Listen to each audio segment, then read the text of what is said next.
Assalamualaikum warahmatullahi wabarakatuh. Selamat pagi, siang, sore, dan malam semuanya. Kami dari kelompok 3 SKI 201 ingin menampilkan hasil laporan dan inovasi kami mengenai mesin konversi energi teknologi tepat guna untuk Desa 3T dengan mengambil studi kasus di Desa Ciheras, Kota Tasikmalaya, Provinsi Jawa Barat. Indonesia telah mencapai rasio elektrifikasi yang cukup tinggi, yaitu sebesar 99,63%. Namun, tantangannya masih ada dalam memenuhi kebutuhan energi bersih dan terjangkau secara merata, terutama di daerah pedesaan. Sejalan dengan komitmen global untuk mengurangi emisi gas rumah kaca, Indonesia telah menetapkan Nationally Determined Contribution atau NDC melalui Paris Agreement, serta menetapkan target ambisius melalui Rancangan Umum Energi Nasional atau RUEN dengan tujuan mencapai 23% energi baru terbarukan atau EBT pada tahun 2025. Ini menunjukkan komitmen pemerintah dalam mempercepat transisi menuju energi bersih.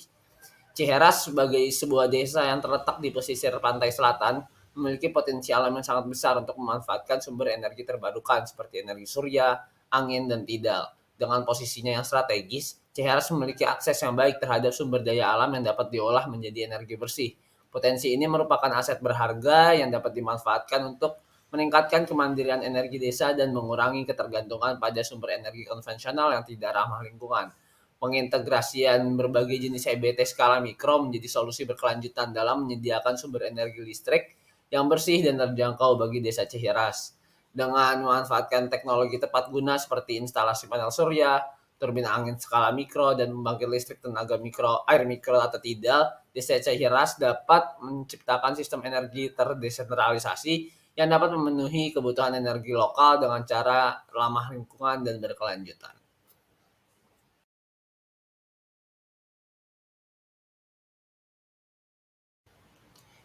Implementasi horizontal axis wind turbine dan vertical axis wind turbine di Ciheras merupakan langkah konkret dalam memanfaatkan potensi energi angin yang melimpah. Seperti yang kita ketahui bahwa Ciheras terletak pada pesisir selatan pantai Jawa, memiliki kecepatan angin rata-rata tertinggi mencapai 6-8 meter per second. Kondisi ini sangat mendukung operasional efektif kedua jenis turbin tersebut. Satu turbin dengan dapat menghasilkan kapasitas sebesar 1 kilowatt dan akumulasi seluruhnya 16 kilowatt yang dapat menghasilkan daya yang cukup untuk memenuhi sebagian besar kebutuhan energi listrik desa. Namun untuk menjaga kelangsungan pasokan listrik pada saat kecepatan angin bervariasi, sistem dilengkapi dengan baterai untuk penyimpanan energi, sehingga memungkinkan desa Ciharas untuk tetap mendapatkan pasokan energi listrik yang stabil bahkan saat kondisi angin tidak optimal.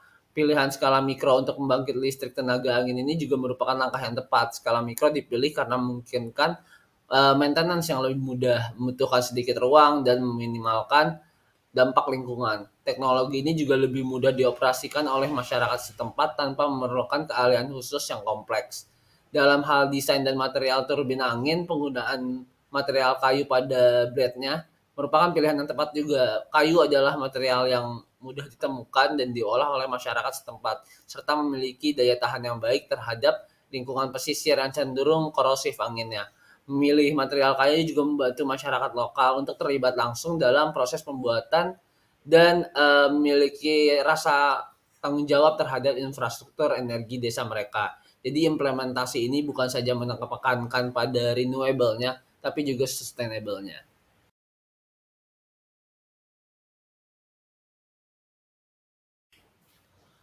Potensi Indonesia di kawasan Khatulistiwa sangat besar dalam hal pemanfaatan energi surya.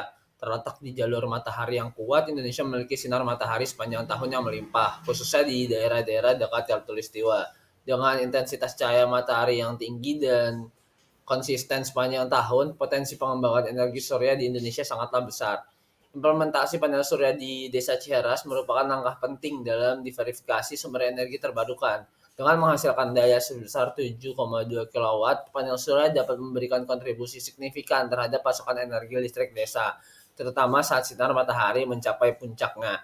Seperti dengan turbin angin, energi dari panel surya ini juga disimpan di baterai sehingga bisa dimanfaatkan kapanpun.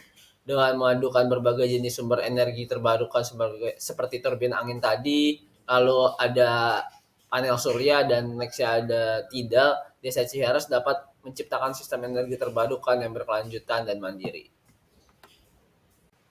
Berikut adalah dokumentasi berbagai komponen yang ada di Desa Ciheras. Pertama ada baterainya, baterai station, lalu ada kumpulan dari MCB dan MCCB, lalu ada bilah dari turbin anginnya dan perancangan dari bilah tersebut. Oke, perkenalkan saya Alif Rainur. Di sini kami juga melakukan pengembangan lebih lanjut terkait energi baru terbarukan yang mungkin dapat dimanfaatkan lebih jauh lagi oleh masyarakat Desa Ciheras, yaitu ada dua. Yang pertama adalah tenaga gelombang laut atau tidal, serta pemanfaatan turbin angin vertikal atau VAWT secara bertingkat. Oke, kemudian bagaimana sih latar belakang kami dalam melakukan pengembangan lebih lanjut pada pemanfaatan energi di Desa Ciheras ini? Yang pertama adalah karena lokasi Desa Ciheras yang sangat strategis, yaitu di pesisir pantai selatan Pulau Jawa, yang mana memiliki potensi yang sangat besar bagi pemanfaatan energi gelombang laut. Nah, di pantai selatan Pulau Jawa ini memiliki tinggi gelombang laut yang berkisar antara 1,5 sampai 3 meter, yang mana itu cukup tinggi dan mengingat bahwa eh, pantai selatan Pulau Jawa itu juga memiliki gelombang yang tinggi juga. Serta eh, karena ini letaknya berada di pinggir pantai, jadi mata pencaharian mayoritas penduduk desa Ciharas adalah nelayan. Nah, dari potensi ketinggian gelombang laut serta mata pencaharian nelayan tadi, maka dapat dioptimalisasi potensinya menjadi pemanfaatan energi tidal yang dapat dikonversikan menjadi energi listrik, yang nantinya juga akan menambah sumber pemanfaatan energi bagi masyarakat desa Ciaras, dan khususnya juga akan sangat membantu nelayan dalam sistem pendinginan ikannya agar tangkapan ikannya juga tetap segar. Seperti itu. Oke, kemudian selanjutnya dari segi turbin angin vertikal yang telah ada di Desa Ciharas, kami terpikir bagaimana kami bisa memodifikasi pada segi desain dan penempatan instalasinya. Nah, maka dari itu kami berpikir bahwa sistem VAWT yang telah ada, yang telah existing, ini bisa didesain secara bertingkat, yaitu 2-3 turbin dengan satu generator atau terpisah. Nah, kemudian selain itu kami juga terpikir untuk melakukan instalasi di lepas pantai. Jadi memanfaatkan buoyancy atau terapung pada sistemnya agar turbin anginnya tetap berada di atas air serta dapat terintegrasi satu sistem baterai dengan PLT tidal yang telah kami ajukan tadi. Baik, perkenalkan nama saya Muhammad Farid Nugroho. Kali ini pada slide ini saya akan menjelaskan mengenai desain alat yang kita akan buat untuk diimplementasikan pada desa di Ciheras. Pada desain ini merupakan desain untuk pembangkit listrik tenaga gelombang laut, yang mana bisa dilihat pada gambar di sebelah kiri merupakan desain alat dari view dari atas, gitu ya. Bahwasanya desain ini memerlukan floating platform dan juga cable and anchor supaya alat tersebut dapat mengapung dan tetap berada di posisi semula. Pada di sebelah kanan terdapat top view dan juga side view dari desain alat yang akan kita buat. Lalu selanjutnya, terdapat mekanisme alat untuk pembangkit listrik tenaga gelombang laut ini, yang mana alat ini terdapat level arm yang akan menggerakkan pinion sesuai dengan pergerakan gelombang lautnya. Lalu, pinion tersebut terhubung dengan gearbox yang berada pada gambar di sebelah kanan, yang mana gearbox ini untuk mempercepat perputarannya yang diberikan oleh recoiling mechanism. Selanjutnya, perputaran tersebut akan menghasilkan energi, yang mana energi tersebut akan disimpan secara temporary pada spring. Dan selanjutnya, energi mekanik tersebut akan diterima oleh generator sehingga energi mekanik akan berubah menjadi energi listrik. Berikutnya, selain pembangkit listrik tenaga gelombang laut, kami juga mengimplementasikan fault bertingkat atau vertical axis wind turbine, yang mana pada pemodelan desain untuk faultnya sendiri memiliki 4 model, yaitu ada Darius, helical, edge rotor, dan juga Cephonius blade. Pada dasarnya, keempat model ini memiliki mekanisme yang sama, yaitu bergerak dengan sumber energi angin yang mengenai blade tersebut yang berbentuk airfoil, sehingga fault akan memanfaatkan sifat aerodinamis pada rotor blade-nya masing-masing. Nah, di slide ini kami mengimplementasikan 2 jenis fault bertingkat. Yang pertama, ada fault bertingkat dengan mengimplementasikan 3 tingkatan, dan yang kedua adalah fault yang dikombinasikan antara model yang satu dengan model yang lainnya. Untuk fault bertingkat dengan 3 tingkatan, di sini kami menggunakan fault yang bermodel H-rotor, yang mana desain ini akan menghasilkan potensi energi listrik yang lebih besar karena memiliki 3 tingkatan atau 3 stage rotor untuk memberikan gerak pada generator tersebut.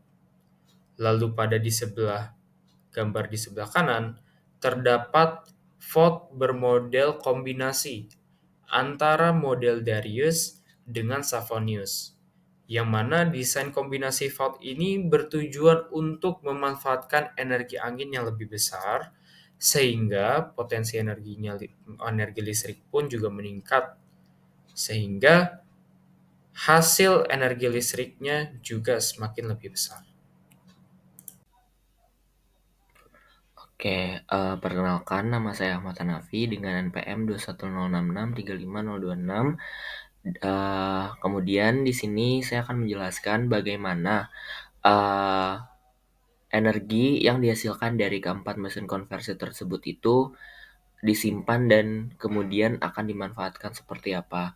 Nah, untuk menyimpan energi yang dihasilkan dari keempat mesin konversi tersebut yang digunakan di Desa Ciheras, di sini kami menggunakan teknologi baterai jenis gel cell, valve regulated lead acid, atau yang kemudian disingkat dengan VRLA. Nah, seperti namanya itu sendiri, baterai ini itu memiliki elektrolit seperti jeli yang tidak bergerak, di mana samsulfat dicampur dengan silika berasap atau pirogenik itu yang digunakan sebagai zat pengental. Nah, zat pengental dalam baterai ini itu adalah bahan yang digunakan untuk meningkatkan viskositas elektrolit dalam baterai. Nah, zat pengental ini tuh membantu mengatur aliran ion dalam sel baterai dan mencegah elektrolit itu tumpah atau mengalir dengan mudah di luar sel baterai. Nah, kenapa kita memilih baterai jenis ini? Karena terdapat beberapa keuntungan yang dihasilkan dengan menggunakan baterai jenis ini. Yang pertama itu maintenance free.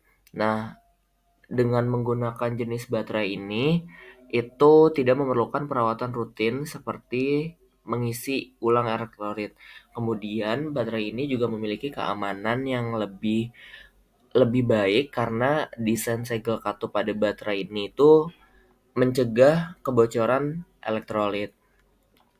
Kemudian baterai ini juga memiliki ketahanan yang baik karena baterai ini itu memiliki umur pakai yang panjang dan mampu bertahan dalam kondisi lingkungan yang beragam. Baterai ini juga dapat dipasang pada posisi apapun dengan ketahanan terhadap suhu yang ekstrim dan juga tahan guncangan dan getaran.